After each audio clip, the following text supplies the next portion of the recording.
Et on se retrouve maintenant pour le débrief de ces deux premiers matchs de la journée de championnat, qui a commencé par la troisième victoire consécutive du Stade brestois contre Monaco, une équipe de Brest qui, depuis 3 matchs, a retrouvé ses vertus, sa combativité, sa puissance au milieu, sa rigueur défensive et un certain talent offensif. Ils ont obtenu une victoire, mais très très méritée, contre une équipe de Monaco qui a malheureusement confirmé que son succès contre Paris était un heureux accident, parce que on n'a pas reconnu les Monégasques qui avaient été si brillants, si offensifs et si impliqués contre le PSG. Là, on a retrouvé une équipe molle, sans idée, sans combativité, sans engagement. La première période, le but a été marqué par Kamori Doumbia de la tête, qui a suivi une très bonne action contrôle frappant pivot de Ludovic Ayork. Ce même Ayork qui a été expulsé pour un tacle par derrière sur Lamine Camara en seconde période. Moi, je l'ai bien connu à Strasbourg, à Jorque. C'est un joueur qui donne tout. C'est un attaquant qui défend beaucoup. Mais quand tu as le gabarit d'Ajorque, il faut admettre que quand tu fais des tacles, des fois tu enlèves tout. Et c'est ce qui est arrivé ce soir avec cette expulsion justifiée, mais qui en soi n'a absolument pas perturbé le jeu des Brestois, qui ont continué à être absolument pas inquiétés par une équipe de Monaco qui s'est procuré qu'une seule vraie occasion dans ce match. C'est un tir croisé et à côté de Minamino en première période. C'est évidemment notoirement insuffisant pour l'équipe de Monaco, mais ça permet à Brest de se replacer au classement. Ils sont à 3 points de Strasbourg, donc voilà. C'est une très très belle opération pour les Bretons.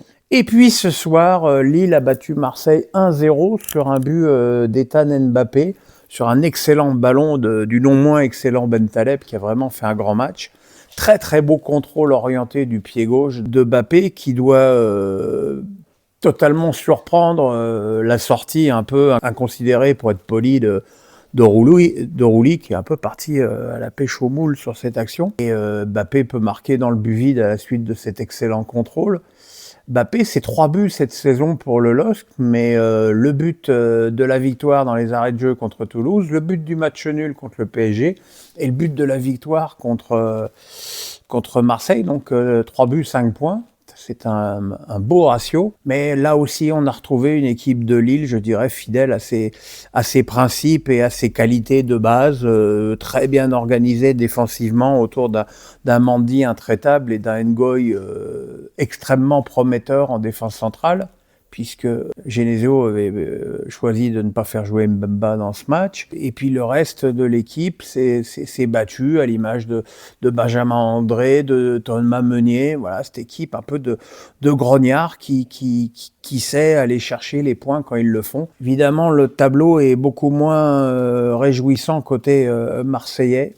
Marseillais qui ont fait une première mi-temps horrible et très franchement indigne d'une équipe qui joue... j'allais dire le titre, mais même pas le titre, indigne d'une équipe qui joue même une place en Ligue des Champions. C'est pas possible de proposer aussi peu, de montrer aussi peu d'engagement et surtout d'avoir des attaquants aussi peu touchés par le reste de ton équipe. Alors, est-ce que c'est l'absence d'Hojberg, le mauvais match de Vermeuren? Je sais pas.